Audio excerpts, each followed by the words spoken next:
Kubah peraknya masih bersinar di bawah matahari pagi. Kontras dengan abu dan arang yang mengelilinginya, berita tentang keajaiban ini dengan cepat menyebar. Penduduk yang tersisa mulai berdatangan ke lokasi untuk melihat sendiri apa yang telah terjadi. Ada yang menganggapnya sebagai tanda perlindungan ilahi. Sebuah mukjizat yang tidak bisa dijelaskan oleh logika manusia. Yang lain memandangnya dengan ketidakpercayaan, bahkan kecurigaan. Kenapa hanya masjid itu yang selamat? Tanya seorang wanita muda kepada temannya. Kenapa rumah-rumah kita hancur, sementara bangunan itu tidak tersentuh sedikit pun? Awalnya, itu hanya sekadar bisikan. Tapi lama-lama berubah menjadi desas-desus yang lebih keras. Mereka yang sebelumnya acuh terhadap keberadaan masjid itu, kini mulai melihatnya dengan mata yang berbeda. Penuh dengan rasa tidak suka yang perlahan-lahan berubah menjadi kebencian. Hari-hari setelah kebakaran adalah masa penuh kebingungan bagi warga Los Angeles. Media lokal dan nasional ramai memberitakan bencana itu, menyebutnya sebagai salah satu kebakaran paling destruktif dalam sejarah kota. Namun, di balik laporan angka kerugian dan jumlah korban jiwa, satu cerita kecil mulai mencuri perhatian.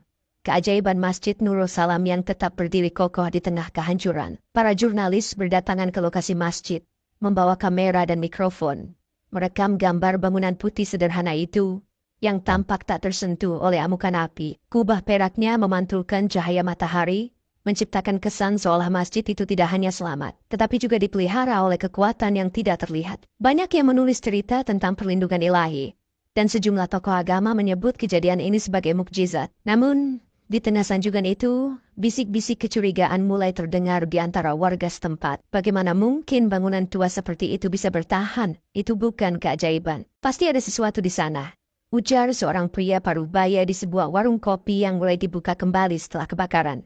Beberapa orang di sekitarnya mengangguk setuju. Mungkin mereka menyimpan bahan kimia di dalamnya, sesuatu yang memadamkan api. Tambahnya, matanya menyipit seolah mencari-cari kebenaran di balik kebohongan yang ia yakini. Ketegangan yang sebelumnya tersembunyi mulai muncul ke permukaan. Masjid Nurul Salam, yang selama bertahun-tahun menjadi bagian kecil dari kehidupan di kawasan itu, kini menjadi pusat perhatian. Sebagian besar warga Muslim yang biasa beribadah di masjid itu kehilangan rumah mereka dalam kebakaran, dan kini mereka berkumpul di halaman masjid, mencari perlindungan sementara. Pemandangan ini memancing emosi dari beberapa warga non-Muslim, yang merasa bahwa masjid itu telah mengambil alih ruang publik. Masjid itu harus dibongkar, kata seorang wanita muda dalam pertemuan warga yang diadakan di balai kota darurat. Bukan hanya karena kebakaran ini, tapi sejak awal, masjid itu tidak pantas ada di sini.